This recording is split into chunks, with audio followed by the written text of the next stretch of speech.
Hello, and welcome to this roundup of my 5 favorite romance novels that I read this month. I'm Olivia, your favorite resource for book recommendations you can easily screenshot, and you're watching Random Olive Reads.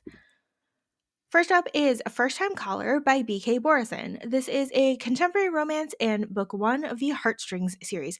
This one is super cute and fluffy and had me laughing throughout the whole book. We have a Sleepless in Seattle retelling here with single mom Lucy finding that her preteen daughter has called into the radio station's romance hotline to help her find a date. While the flailing radio show doesn't have much of an audience, Lucy's segment goes viral, and somehow she's roped into joining Aiden in the recording booth.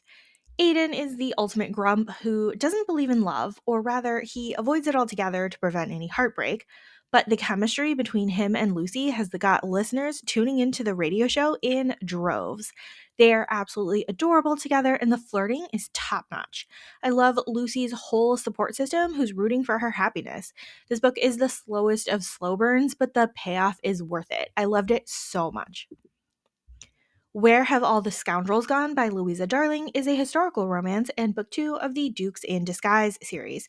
I love this trope where two people have a tryst totally masked and thinking that the other person doesn't know their identity. And of course, both of these people totally know who the other person is. We have a stuffy, rule following Duke, Nathaniel, who turns out to be a bare knuckle fighter in an underground fighting ring. He's trying to work out all his aggressions because he's such a rule follower in his daily life and because he's inappropriately attracted to his sister's companion, Bess. She's the cook at a village tavern and inn, but she's in London for an adventure and mainly looking for a quick dalliance. Of course, she's also distracted by Nathaniel and pleased to find him at the fighting ring. They know exactly who they're having an affair with, but each one believes that the other person doesn't know who they are. Their social standing will prevent any sort of long term relationship, but only if Nathaniel sticks with his rules of propriety. Love this book, and I cannot wait to read more from this author. The Earl Takes All by Lorraine Heath is a historical romance and book two of the Hellions of Havisham series. Now, this book has a reputation in the historical romance space, and with good reason. It's otherwise known as the Gorilla Twins book. Twin brothers Albert and Edward were orphaned as children, making Albert the Earl at age 7.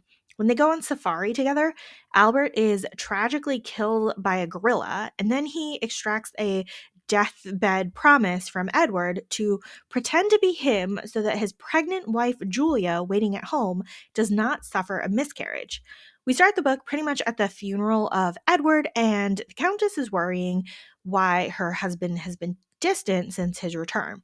It's all sorts of angsty here right off the bat since she doesn't know her actual husband has died.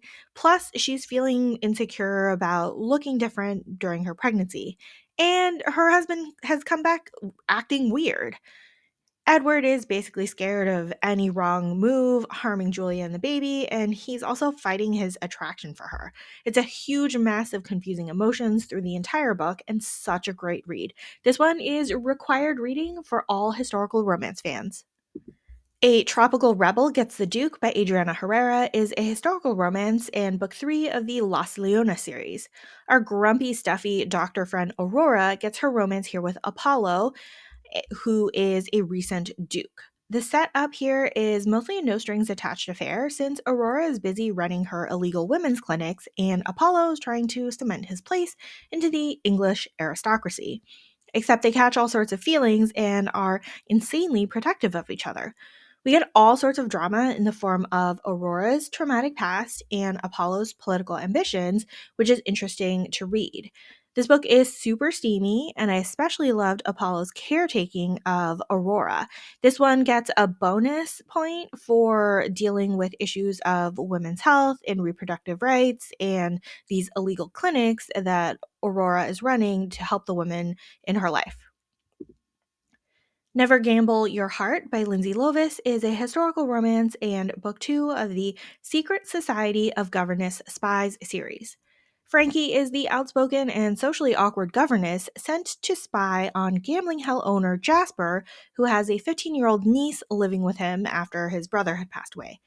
Everyone here is pure chaos and delight. Frankie is a mathematician and a terrible spy, so she keeps getting into trouble with Jasper. Jasper can't help but be totally intrigued by his new governess. Throw in the mischievous teenager, and we've got a really, really fun book. Thank you so much for watching this video. Hopefully you found a book or 5 to add to your TBR. Links to all of these books are in the description box. A like and subscribe to get updates, and you can follow me on Instagram at randomolive.